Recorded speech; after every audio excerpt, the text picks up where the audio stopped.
Hi, everybody, and welcome to Cavaliers Corner. I'm Mick Morano, and my pleasure to welcome Dan Pifer to the program here at Walsh University. And Dan, welcome aboard here, where everybody has good words to say about you, and welcome to the university, and best of luck here to you as you wade through this and get the program started under your leadership. Dan, what appealed to you with the job here at Walsh University?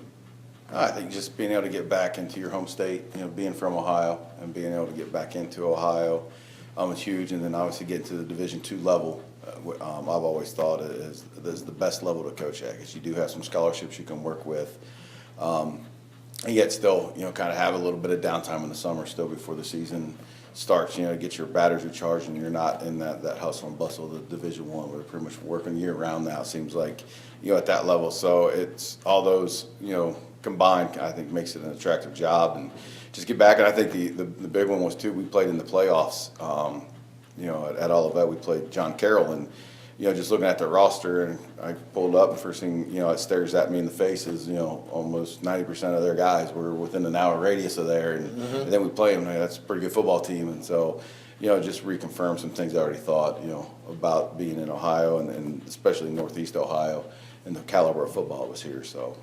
You played them pretty tough, too, up until the halftime. You were right with them there, and then they kind of got some momentum going rolling in the second half. Yeah, they did. We lost our quarterback in the third play of the game. He was the player of the year in our conference, and that hurt us a little bit, but our backup came in, did a good job, didn't turn it over in that, and maybe it would have been a different game, but they were pretty good, so I don't know what would have happened. Dan, you were a very successful high school and college quarterback. And then your interest in pursuing the coaching career, you had stops, which I saw you were at St. Francis of Indiana, which I got kind of a cold sweat here.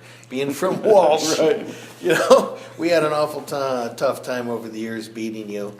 And then taking over the reins at Olivet. So all of this poured into a big vat kind of really helps you along with your career.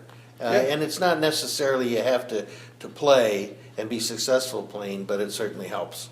Yeah, I think you learn something from every stop, whether you're a player, and then all the way through your coaching career, you take bits and pieces from everybody, and you kind of take a little bit from everybody, and you help mold it into your concept and what you want to do as a coach. And it started at an early age. I think I've always been around football. Since I was fifth grade, I was a manager. My dad was no line coach, so I was a manager from fifth grade. I've been involved in football in some aspect ever since then. And so the funny thing is, I tell the recruits when I came in, I went in to college to be a lawyer. I was studying pre-law, and the only reason I was going to do that is because I knew you could go try a case and you find out if you won or lost. I needed the scoreboard, and then so I was like, I'll go do that. At least I know if I'm doing well or not. I never really thought about coaching. I just viewed, I guess because maybe my dad was a coach, I just kind of viewed it as it was like a volunteer position or something that you didn't get paid for it. I never thought of it, and I got to help out one spring after I was done. And a couple of the guys came and said, "Hey, you do a pretty good job this year. Ever think about getting into coaching?" And I was like, "No, I never thought you guys got paid for it."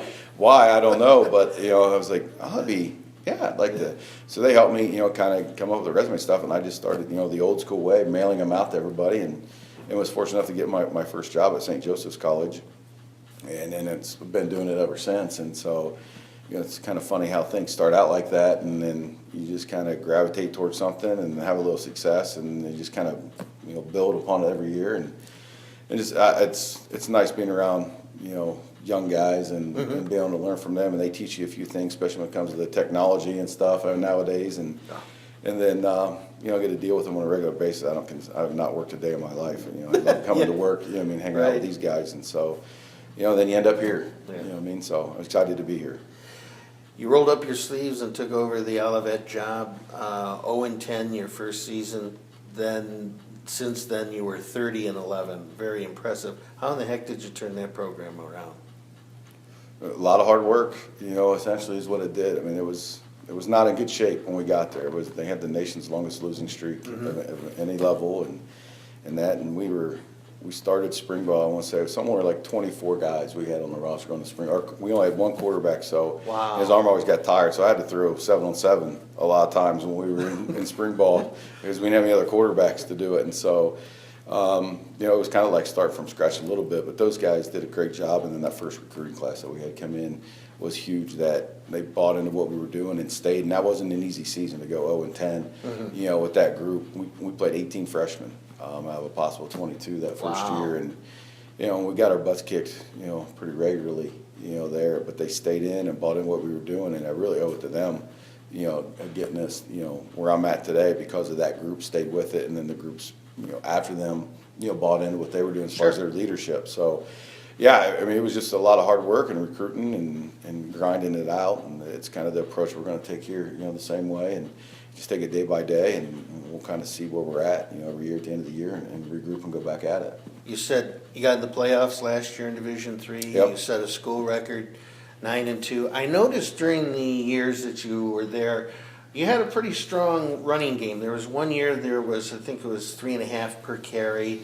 But normally they were up in the mid-4s to upper 4s per carry, and anywhere from 150 to 250 yards rushing. Is there? And then the passing game was also very successful. And in fact, last year you averaged over 30 points a game.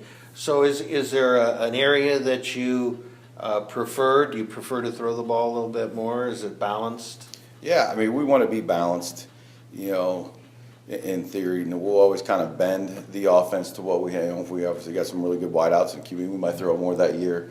But we still always want to stay relatively close to that 50-50 we can. We've kind of learned our lesson over time. When you get into the playoffs and then you're playing in some bad weather and things like that, you're going to have to be able to run the football. Right. And so we always want to have some kind of a balance. And I think we've always done a pretty good job. Even the year when our quarterback won the Division III Heisman Trophy, we were almost 50-50, that year. Right. And so he still put up good stats. Yeah.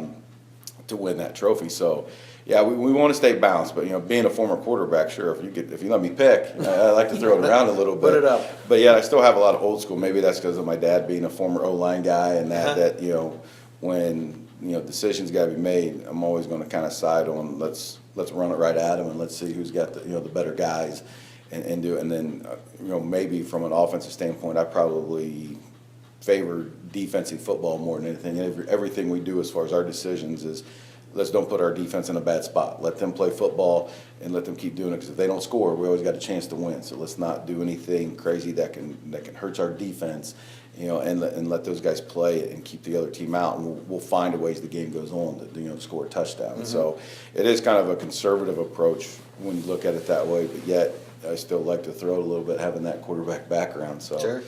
it's a little maybe difference in philosophy a little bit there, with which way do you go, but it seems to work though up to this point. Your specialty team certainly is not swept under the rug either. I noticed too, the time that you were there at Olivet, very high kickoff and punt return average as well. So that must be an area that you really concentrate on. Yeah, that was something I did a couple years ago. I took over the special teams, and it helped me, I think, kind of be able to coach the offense and defensive guys. And, some guys get labeled, he's an offensive coach and he's a defensive coach. And I thought it was a way for me to kind of reach both sides of the ball while out on the practice field.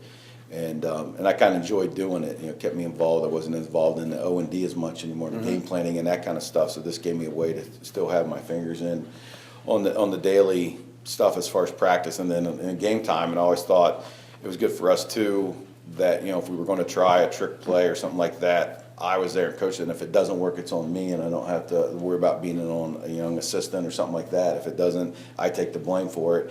And I liked it. And I know we got a good special teams coach here, and Coach Fanks has done a lot of that, and we'll work together quite a bit on that. I think we have a lot of the same philosophies in that with the special teams. So I'll still be pretty involved with that and help him out as much as I can with that, and combine both of our ideas. I think could be really good special teams wise with as many years as he has doing the special teams, and myself. We can mesh those two together and really come up with some pretty good stuff, I think, in the special team. But it's important. It is. It's been, kind of the legend around here. And Coach Tressel kind of took his approach, and Right. special teams is big. We can flip the field, and then once again it goes back. Don't put our defense in a bad spot. Let's make sure they can keep us in a game and play that kind of conservative style football.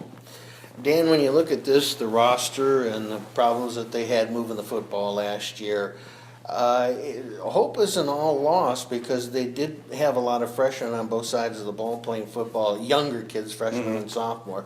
So this is something that you're probably not going to just blow up, there's some talent here that you can use, and then you get a good recruiting class and you're on your way. What do you see? Yeah, I've not watched any film on these guys, and I told them, I said, I probably won't. And I told everybody's on a clean slate here, and if I go start watching film, I don't know if that makes, a clean slate for everybody. I hear a lot of coaches talking that were here and players, and, I have an idea, who some players are. And, I don't think the cupboard's bare. I do think there's some talent here for sure. We just kind of got to mold it into what we want to do within our offense and defense, and that falls on us as coaches too. Is we might have to change a few things in what we're used to because we have certain kids that can do some things, and it's all about them and making sure we put them in a position to make plays. And so I think the good coaches do that, and that's our job. Is okay, he's pretty good at this, then let's go make sure he can do that, as many times as possible, and we'll go from there. So I think the talent's there. It is young from what I've seen on the roster. And we'll find out in spring, what we really do have, and then we'll go from there. So we got to bring in a good recruiting class, to kind of piggyback that young talent, and we'll be okay. Final thought on it with the recruiting too. There is plenty of talent right here in both the Cleveland, Akron, Canton area, and then even below. Competition is stiff with Mount Union, of course, with their reputation, and then you have two schools, Division I in Akron and Kent. But there seems to be a lot of talent here in this area that maybe we haven't focused on as much, and that's probably what you're going to be doing over the next few months. Yeah, when I interviewed, I told them, the first priority we got to do is recruit Northeast Ohio. We got to get kids to stay here, and then we'll branch out to the rest of the state of Ohio. Is kind of our recruiting approach. And I know I interviewed, there was a players panel here, and I said, why can't Walsh be what Mount Union is in the Division III level? I mean, you look at the talent and just the college programs around here, and you got Mount Union who's winning national titles year in and year out. You got Youngstown State who's back in the national championship game again, who's had a lot of success in the past. You got John Carroll who's in the D3 playoffs. Baldwin Wallace has had a lot of success, in the past with that, and they're all located right here. Well, why can't we be part of that group? What makes us different? Not to be able to do that, and compete at a high level and on a national level, when they're all doing it at different levels, and they're getting kids from right here in our backyard, a good bulk of their roster. Right. And so the talent's there. We just got to go find it and build those relationships with the high school coaches and build their trust when they do send some guys here early on. They're getting good feedback back, and then they're going to want to send more. And so it is a process, and how quick can we get that process to fully go, we'll find out. But I'm confident we'll get it going. It's just a matter of time, and we'll be okay. But I told that player panel that I said, we could be just as dominant as any of these other teams at the Division II level, but they got to believe in it. We got to believe in it, and then go out there and just execute it. And that's all it is really work. I mean, and go and finding the right guys. I always said there's perfect coaches for schools, and there's just a good fit of players for every school. And we have to go find the guys that fit what we're looking for, not only from a football standpoint, but from a college as a whole standpoint in an area. Because a lot of these guys in this area are familiar with what we're about, so it's a little bit easier sell, I think, to go in there and tell them who we are because they know about us already as a school. So we just got to take that approach, and we'll be okay. Recruiting's off to a pretty good start. Already we're behind everybody else, but we're doing some catch up, and we'll keep recruiting even after signing day. There'll still be some guys out there that can play Division II football that might fall through the cracks or whatever. So we're going to keep grinding away recruiting here, up until spring ball starts and get a good class in and lay the groundwork for where we want to go. Well, best of luck to you. We'll be keeping an eye on you throughout the spring ball, and then you can update us at that point on how things are going. And everybody's tickled to death that you're here, and everybody has a good feeling about the job that you'll do here. So congratulations and full steam ahead. Yeah, thank you. I'm excited to be here. We've been here a couple of weeks now and slowly meeting the guys and everything. So it's falling into place. So it's going to be good. Dan Pifer, head coach of the Walsh University football program, on Coach's Corner with Mick Morano.